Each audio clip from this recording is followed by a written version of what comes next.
Welcome to the Great Detectives of Old Time Radio. From Boise, Idaho, this is your host, Adam Graham. If you have a comment, email it to me, box13@greatdetectives.net. Follow us on Twitter at Radio Detectives and check us out on Instagram. Instagram.com/Great Detectives. I do want to encourage you to follow our podcast using your favorite podcast software to make sure you never miss an episode. Today's program is brought to you in part by the financial support of our listeners. You can support the show on a one-time basis by sending a donation to Adam Graham, P.O. Box 15913, P.O. Box 15913, Boise, Idaho 83715. And you can also become one of our ongoing Patreon supporters for as little as $2 per month. And I do want to go ahead and thank Manius 3.0 for becoming our latest Patreon supporter at the Detective Sergeant level of $7.14 or more per month. But now it's time for this week's episode of Tales of the Texas Rangers. The original air date, April the 27th, 1952, and the title is Address Unknown.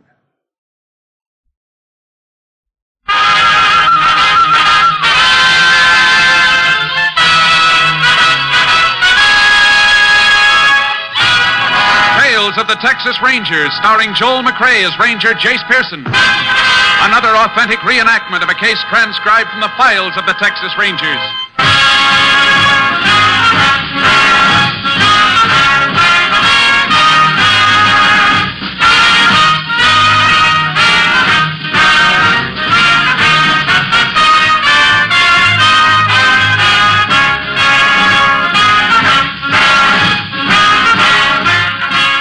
Names, dates, and places in the following story are fictitious for obvious reasons.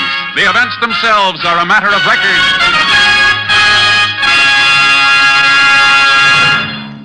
Now that warmer weather prevails throughout the country, more and more families will be getting out of doors, into the yard, on trips to the beach, and drives to the country. Yet, via the medium of radio, you will be able to keep informed on world events as they happen at a rapid-fire pace. You will be able to listen and be entertained by music, drama, mystery, and comedy. For wherever you go, there's radio. And the NBC Radio Network is on the job to keep you informed and entertained. Yes, whenever you tune to this NBC station, you can be sure that you'll hear the finest in radio listening.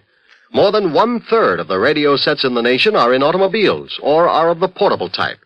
So if you go to the beach for an afternoon of fun in the sun, if you drive into the country to view the lush new growth, or if your outdoor activity is limited to putting Vigoro on your lawn to bring it back to rich green life, take along your radio. You'll be royally entertained when you tune to the NBC Radio Network.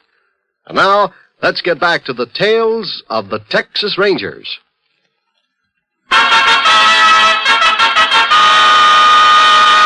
And now, from the files of the Texas Rangers, the case called Address Unknown.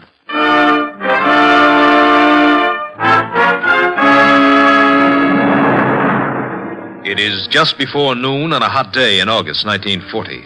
In the Big Bend country of Texas, 40 miles northeast of the Mexican border, a poorly dressed woman trudges along a dirt road. With one hand, she leads a 4-year-old boy. In the other, she carries a cheap cardboard suitcase. How far we gotta walk, Mama? Oh, quite a piece yet before we get to the bus stop. Now, you come on, Tommy. Give me a hand. I'm hungry. Yeah, I expect you at that. I reckon I could use a bite of food myself. What we got to eat, Mama? We'll go over across the road and sit under that tree. Give us a little bit of shade anyhow. And we'll use that old flat rock for a table. What we got to eat? Oh, something good. What? Sandwiches. We got the nice side meat. I want peanut butter. Tomorrow, Tommy, when we get to Aunt Josie's. Peanut butter'd make you too thirsty today in all this hot sun. I want a drink, Mama. Well, I ain't got none, Tommy. Left the house so fast this morning, I clean forgot about bringing a jar of water. But I'm thirsty. Tommy, we're just going to have to... Wait a minute, that ranch house over there, they ought to have some water. I'm thirsty. Tommy, honey, you see that house down the road? Uh-huh. Well, you just walk down there and ask them if they got a tin can they can give you some water in. It's so far. Well, I'll be watching you. Now, go along now. All right, Mama. Mind you don't stop to play now. Just get the water and bring it right back. All right, Mama.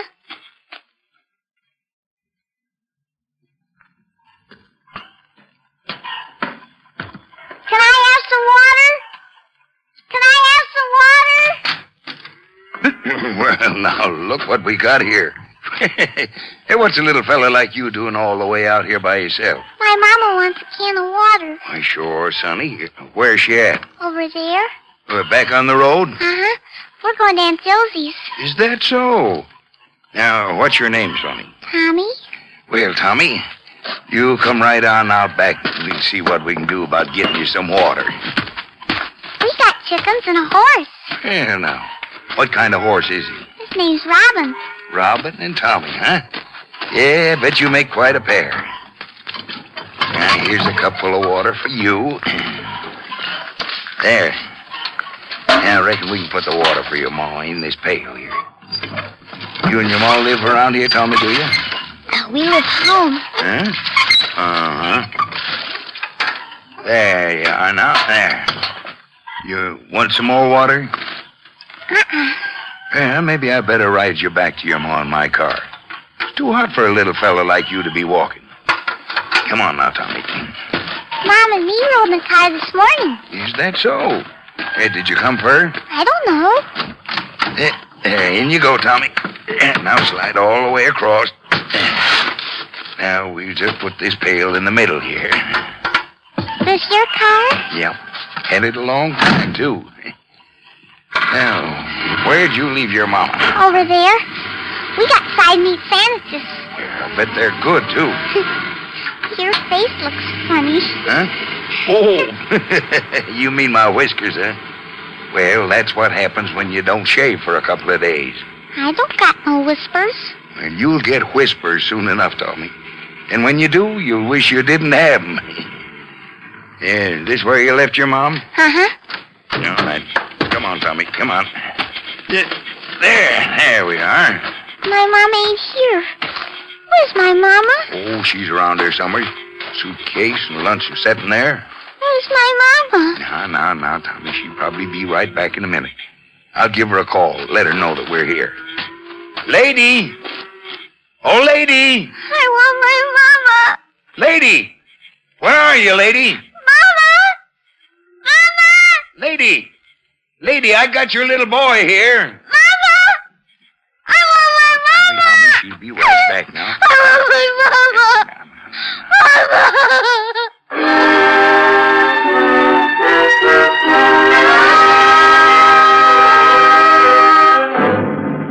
After the rancher had waited half an hour for the boy's mother to appear, he took Tommy back to his house. Then he phoned Texas Ranger Company headquarters, located some 30 miles to the north. Rangers Jace Pearson and Clay Morgan arrived an hour later. They went with the rancher and the boy to the spot where the missing woman had last been seen. There, Ranger. Suitcase and lunch spread out on that there rock. I just can't figure it. I want my mama. Now, Tommy, don't cry. Everything's gonna be all right. I want my mama. What's your other name, Tommy? Tell me what. Tommy. Who else? I want my Whoa, now, Tommy, whoa. Let's not run away. I want to go to my mama. Come here, son. We're gonna find your mama. Clay, take a look around. See if you can find anything. Sure, Jace. What's that? What? Oh, that's my badge. What's it for? Well, to wear. Tommy, where's your daddy? Didn't he come with you? My daddy's in heaven. I see. Where do you live, Tommy? Home. I don't know if it'll help any, Ranger. But he said they lived in the place where there were chickens and they have a horse named Robin. Uh-huh. Well, did you walk over here from your house, Tommy? Yeah.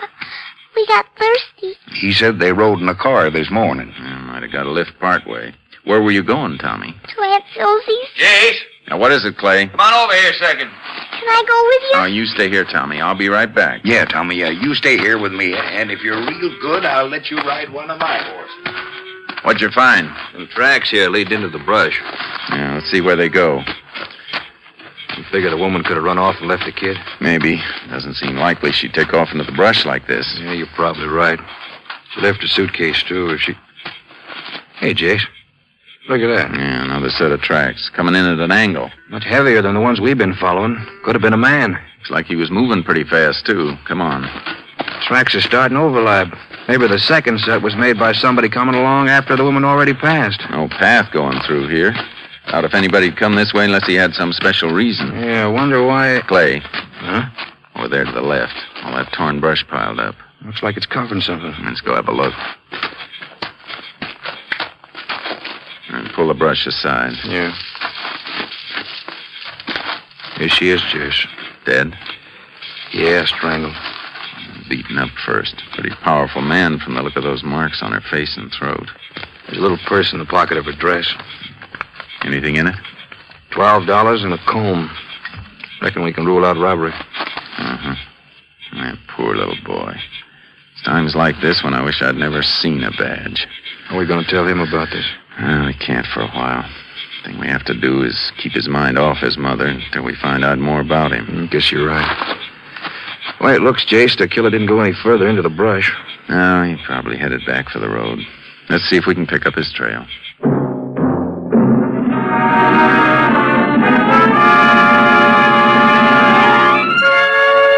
We found the trail. The tracks came out on the road 50 feet from where the dead woman's suitcase had been left.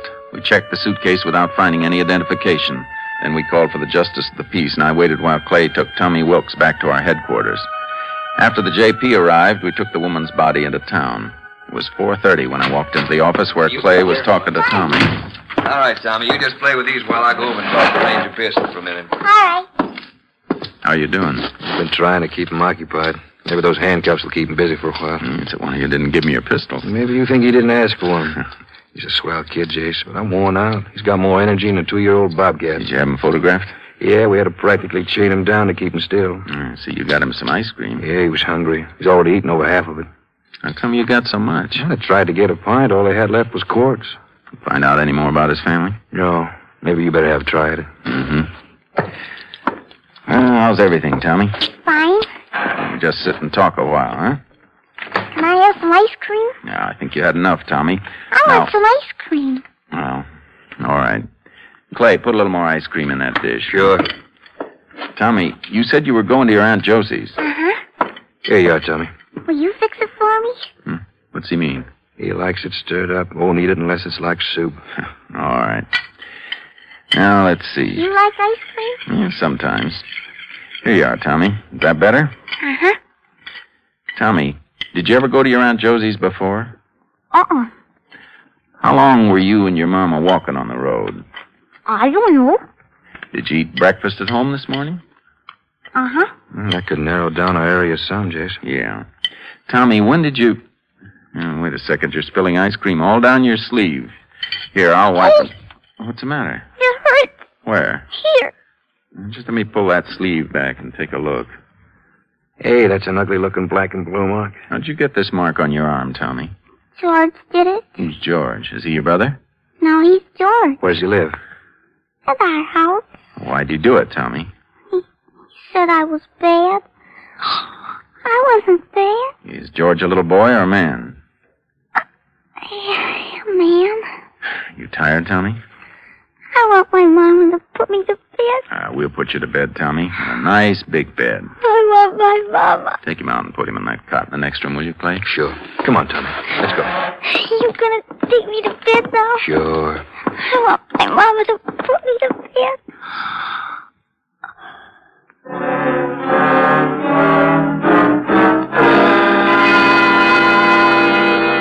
While Clay was putting Tommy to bed, I checked by phone with the 2 post offices within a 30-mile radius of the spot where Tommy's mother had been killed.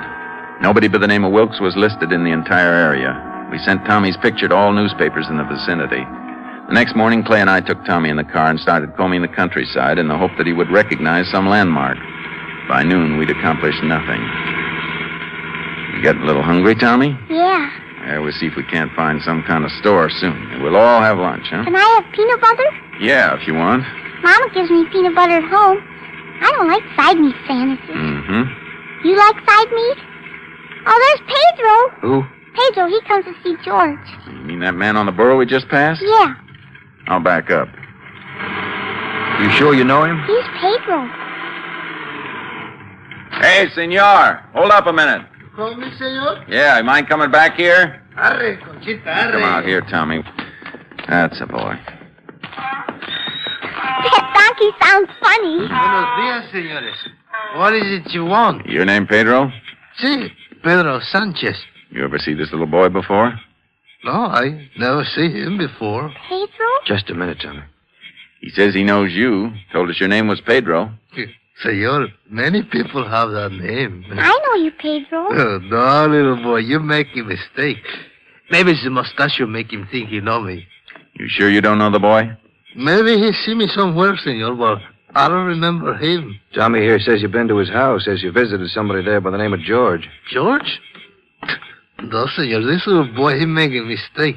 You know how it is with these small ones. Sometimes they have a large imagination. You live near here, Pedro? See, maybe 7, 8 miles by the river. On the border? See. All right. I'm sorry we troubled you. Well, any time, senores. Any time at all. Oh, by the way, is that general store down the road still open? Maria's store? Oh, sí, it's open. Thanks. De nada. Adiós, señores. Arre, Conchita, arre. Bye, Pedro. Tommy, you sure that's the man who come to see George? He comes to our house and sits at the table and talks to George. I don't know. What do you make of it, Jace? Could be a mistake or Tommy's imagination. Then again, it's just possible our friend Pedro is lying.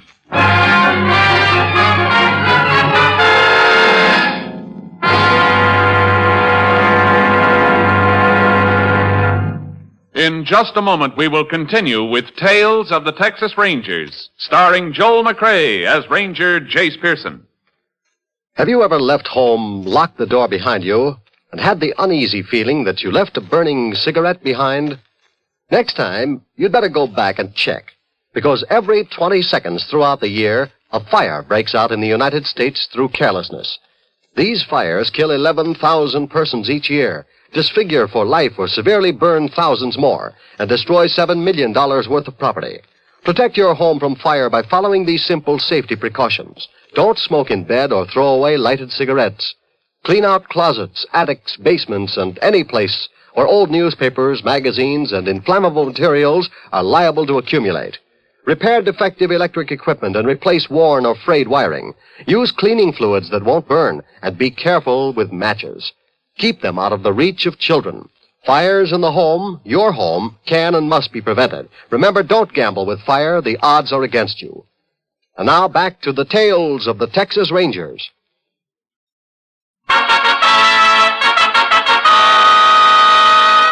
We continue now with Tales of the Texas Rangers and our authentic story, Address Unknown.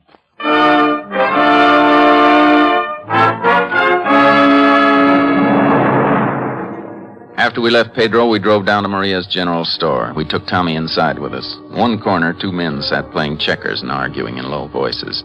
A large woman sat behind the counter, swatting as many flies as she could reach from where she was sitting. Buenos dias, señores. You ever see such a hot day? Buenos dias, senora. The heat comes, so do the flies. You kill one fly, you get 10 in his place. We'd like to get some lunch. Si, señores. I have some cheese in the icebox. If you got the time, I can make chili, tacos. How about peanut butter? Si, I get it. 1 bottle peanut butter. Anything else, senores? Yeah, a loaf of bread and a bottle of milk. I see. Oh, it's hot, senores. Here's the bread and peanut butter. I get the milk in a minute. Her name is Maria. What'd you say, Tommy? Her name's Maria. You remember my name, eh, muchacho? You know this boy, senora? Oh, see, he comes here sometimes with his mother. Tommy, suppose you go with that candy case and pick out something you want. We'll be right over. All right. You know where this Mrs. Wilkes lives? Wilkes? Pero, senor, the senora who bring a little boy here, she's not named Wilkes. Her name Collins. Collins? You sure that's her name? Well, that's what she call herself, senor, so that's what I call her. You know where her place is? Oh, see, you go down the road 2 miles, and then you turn left. After maybe half a mile, you come to her house. Is she and the little boy the only ones who live there? Pero no, senor, she got husband. Husband? His name George, by any chance? Yeah, George Collins. He's the one. He come here sometimes to drink beer. Sounds like Tommy's mother must have remarried. And look at that bruise on Tommy's arm. I'd say George Collins isn't a very affectionate stepfather. Senora, You know a man named Pedro Sanchez? See, he was here today, just a little while ago. Have you ever seen him with George Collins? Well, sometimes they are together here drinking beer. Thanks. Let's get Tommy, Clay. We're going to pay George Collins a visit. We went to the Collins house. It was empty. We guessed that nobody had been there that day. We're pretty sure now that George Collins was involved in his wife's murder. But before we could look for him, we had to get Tommy taken care of for the night. On the way back to town, we radioed Austin for a make on Collins. After we made arrangements for Tommy, we went to headquarters and found a mugshot of Collins that had come in on the wire photo together with his record. He'd served a 2-year sentence for car theft. Our problem was to find him. We had an idea that Pedro Sanchez, the man we'd met that morning, knew more than he'd told us. After getting directions to his place from the general store, we took horses and started out. It was nearly 11 that night when we rode along the bank of the river and started up a rocky slope.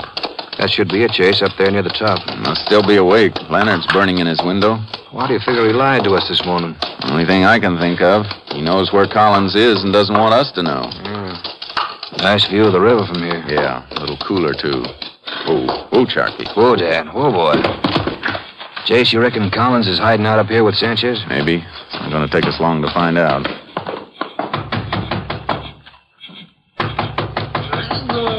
Bingo. Don't make so much noise. You want to have the whole... Oh. Can we come in, Pedro? Sí, come in, señores. We wake you up? Sí, I was sleeping. Is your lantern lit? I must have forgot to put it out. Maybe if I move it from the window and put it on the table, we can see better. Are you expecting somebody? Me? Oh, no, senor. Why give you that idea? I kind of thought that lantern in the window might be some sort of signal. Signal? No, senor, you make a mistake. Come over here by the light, Pedro. Look. You recognize the man in this picture? No, senor. You should. We understand he's a good friend of yours. His name's George Collins. George Collins?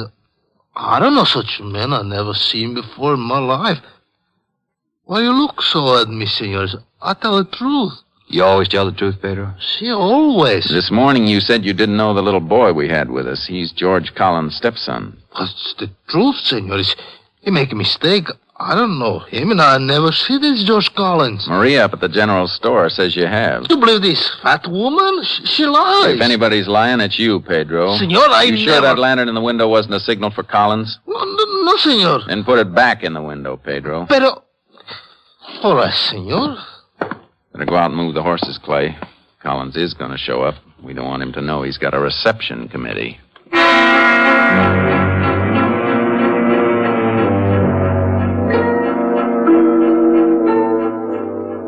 I'm sleepy, senores. How much longer I gotta sit and wait? Till Collins gets here. Senor, I tell you, this Collins, he's not coming. You're wasting your time. Maybe so, but... Hold it, Clay. Somebody's coming. Yeah. When he comes, I'll get the door. Don't you make a sound, Pedro, you hear? Senor, I hear. I kill you! Watch him, Jake! Put down that chair, Pedro! Police! This'll hold you. Come on, Clay.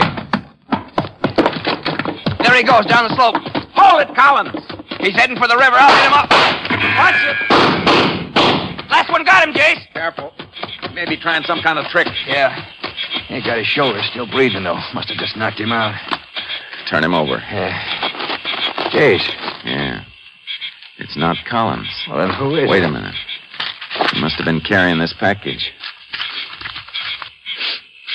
Heroin. Pretty good-sized batch of it. So that's Pedro's racket. Narcotics. Where's Collins fit into this deal? Why'd Pedro lie about him? I don't know. But I think Pedro's going to give us the answer. We took Pedro and the man we'd shot back to town. After we put the wounded man in the hospital, we drove Pedro to headquarters and began asking him questions. His calmness had us puzzled.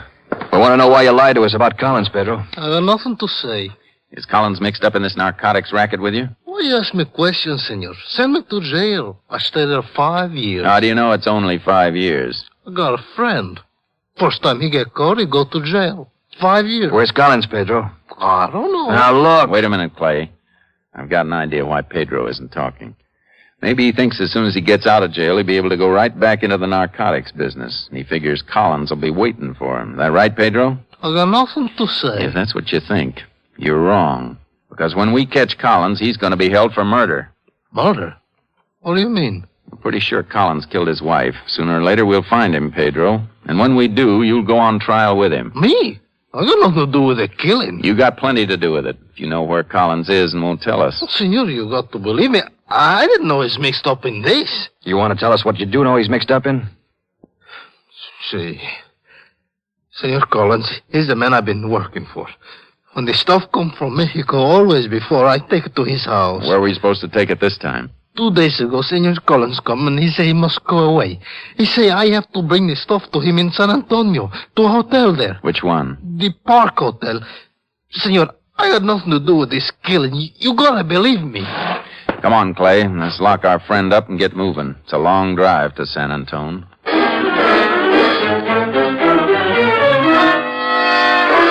We reached San Antone at 10 that morning. The Park Hotel was a run-down establishment that advertised rooms from $1 up. The desk clerk told us Collins had left word that if anyone came for him, he could be found in a barber shop down the street. We left the hotel and started looking for it. That must be it down there, Jace. It's the only barber shop in this block. Yeah. How do you want to work it? We go in and get him? Probably better wait till... Clay, a man coming out of the barber shop. That's Collins, all right. Jace, he sees us. He's running. Come on. He's ducking into that restaurant. Get around the rear entrance, Clay. I'll go in the front. All right. Be careful, Jace. Yeah. Don't come no closer, Ranger. Drop that gun, Collins. You're gonna make me? A lot of people in here, Ranger. Don't shoot. You wouldn't want them to get hurt, would you? Now, look, Collins. Don't come no closer. If you do, and I'll start shooting, and I don't care who I hit. You got a narcotics and a murder rap already. You want to make it worse? How can I make it worse? I got nothing to lose. Now I'm going through this kitchen door. Don't try to come after me unless you want someone out there to get hurt. Grab him, Clay! Grab him! I got him, Jake! Hold still, Collins! You lousy. Shut up. Come on, Collins. You were going on out the back. Let's keep right on going. It's all her fault. She shouldn't have poked her nose in my business. Pick up your feet. Come on. Afraid that little brat son of hers was going to learn something bad from me. Said she was going to the cop. That why you killed her, Collins? I'd have caught her before she ran away. I'd have beat some sense in her head. Crazy woman. Come on, keep moving. Quit pushing. Biggest mistake I ever made was marrying her. I never should have married her. That's one thing we agree on, Collins. If you hadn't, a little kid would still have his mother.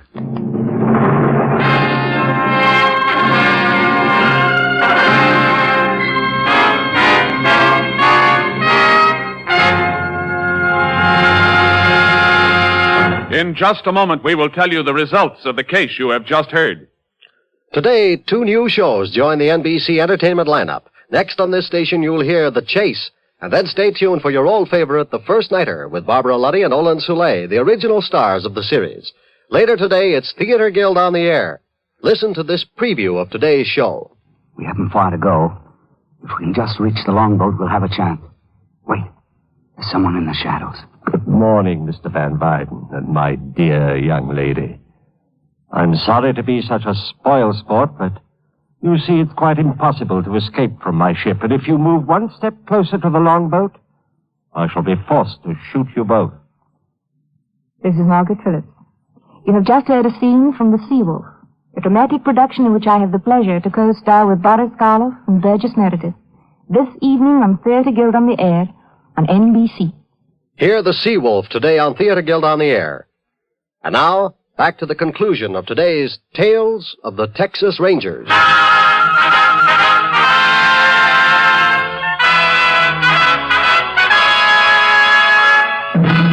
And now, here are the results of the case you have just heard.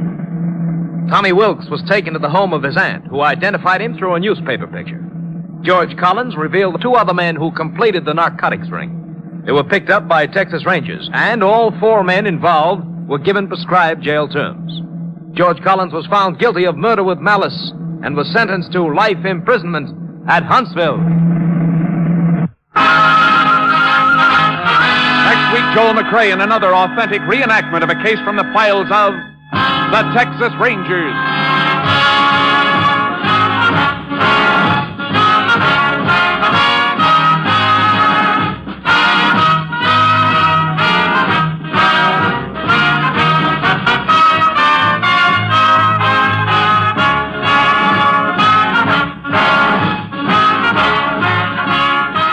Joel McCrea will soon be seen in San Francisco Story, a Warner Brothers release. The cast included Tony Barrett, Lillian Byeth, Dick Beals, Leo Curley, Herb Ellis, and Don Diamond. Technical advisor was Captain M.T. Lone Wolf Gonzalez of the Texas Rangers. This story was transcribed and adapted by Charles E. Israel, and the program was produced and directed by Stacy Keach. Hal Gibney speaking.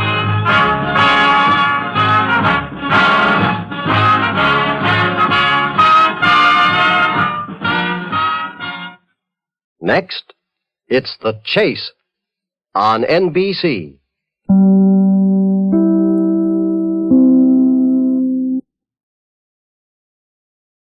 Welcome back. Well, a solid episode, though a bit of a tough one. You definitely felt for the little boy, and so did the Rangers. And Jace did allow himself like a little bit of a moment just to express his frustration with the whole, sometimes I wish I had never even seen a badge. But it was just a moment because he can't really give vent to that. He's got to keep the emotions in check, and it was particularly important not just for his own professionalism and perspective, but also for the boy. And these type of cases are rough for everyone involved. Listener comments and feedback, and we have a couple of YouTube comments regarding the episode Prelude to a Felony.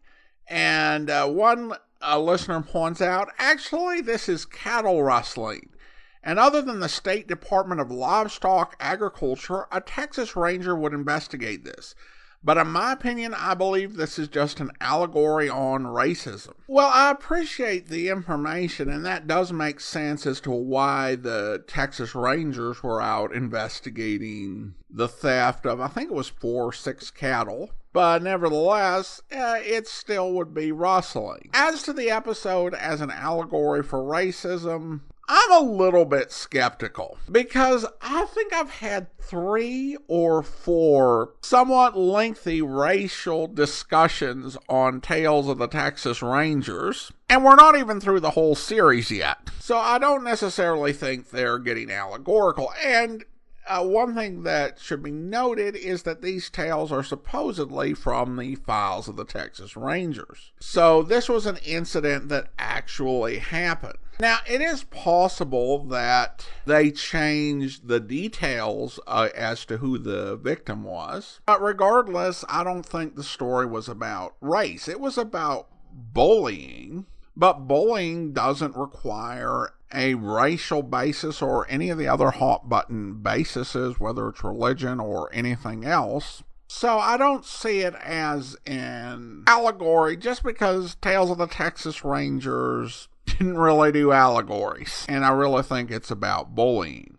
And then had another listener who said, Reno got off really easy. She should have spent 6 months in juvie. The others, lots of community service. Reno's horse should have gone to the other girl. Though the listener adds that, unlike today, that everyone had some posterior soreness, so to speak. I paraphrase for 7 to 10 days. And that last part was probably correct. Which is the reason why the first part didn't need to happen. The thing about introducing teens to the juvenile justice system is that, 1, it is going to be very expensive for taxpayers, and 2, it can risk turning them into more dangerous offenders by exposing them and integrating them into the criminal element. Which is why, when dealing with kids without violent offenses and with families that are willing to take action, law enforcement will look at a situation like this where you're dealing with a non-violent offense, first-time offense for everyone involved. Parents are all willing to take action, and they'll just give them a warning and leave the whole thing in the hands of the parents. Because not only is that going to likely lead to a better outcome for the kids, But if the kids will just respond to the parents, it's better for society and it saves the taxpayers money. Now, of course, at some point, it may become apparent that either one, the parents, despite their protestations, aren't really taking their kids' behavior seriously and addressing it appropriately, or two, the kids are either not taking their parents seriously or just too much for their parents to handle despite their best efforts. And then you have escalated involvement from law enforcement, courts, correctional institutions, and the cost goes up for everyone involved. Now we have an email from Tim who writes, Adam, have you considered The Adventures of Harry Lime with Orson Welles? Thanks for the question, Tim. And this, of course, is in regard to the planned, as of yet unnamed, adventure podcast series we'll be launching in the next year or so. And the answer to that is not really. While I appreciate that folks have different taste, I am just not into anti-hero series. Now, when we play some of the anthology programs, we'll probably end up with an anti-hero or two as the protagonist of some story or another. But to have an anti-hero as like a regular ongoing lead character, it just isn't something I would like to do. Ava and Larry Kent was a bit of a stretch in that regard. Now, of course, we are planning on doing Voyage of the Scarlet Queen and Bold Venture. I was also thinking we could do some of the espionage series, Secret Agent K7 Returns, Counter Spy, and NBC's anthology series Cloak and Dagger. Now, those are series that don't quite fit with Great Detectives, but seem adjacent to it, so might be some good jumping on points. And finally, we do have a review in the Apple Podcast Store, where Judge Dredd, who is indeed the law, writes, Adam hosts a great podcast focused exclusively on detectives and mystery old-time radio. Thank you and well done, sir. Well, thank you so much. I appreciate you leaving the review in the Apple Podcast Store. And now it's time to thank our Patreon supporter of the day. I want to go ahead and thank Jay Marcus, Patreon supporter since November of 2020, currently supporting the show at the Shamus level of $4 or more per month. Thank you so much for your support. And that will do it for today. A reminder, if you want to be sure to never miss an episode of the podcast, I encourage you to follow us using your favorite podcast software. And if you are enjoying this podcast, please rate and review it wherever you download us from. We'll be back next Saturday with another episode of Tales of the Texas Rangers. But coming up tomorrow, we have an episode of Public Domain Video Theater featuring U.S. Marshal, and you can check that out over at videotheater.greatdetectives.net and subscribe there. But on the Great Detectives of Old Time Radio, you can also listen in because our listener support / appreciation campaign kicks off next week, and we'll bring you our first special where you'll hear... You want me to go pretty badly, so I'm going. Swell. Keep the expenses down, will you, Mac?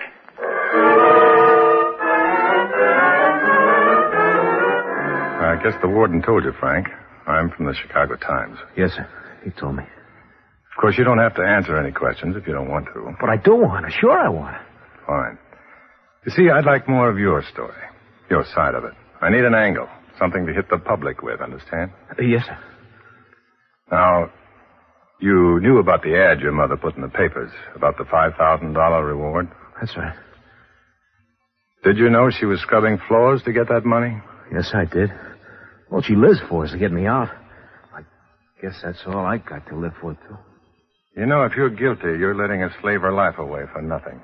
She knows I'm not guilty. Well, I read all the news clips and the transcript of the trial. They don't exactly whitewash you.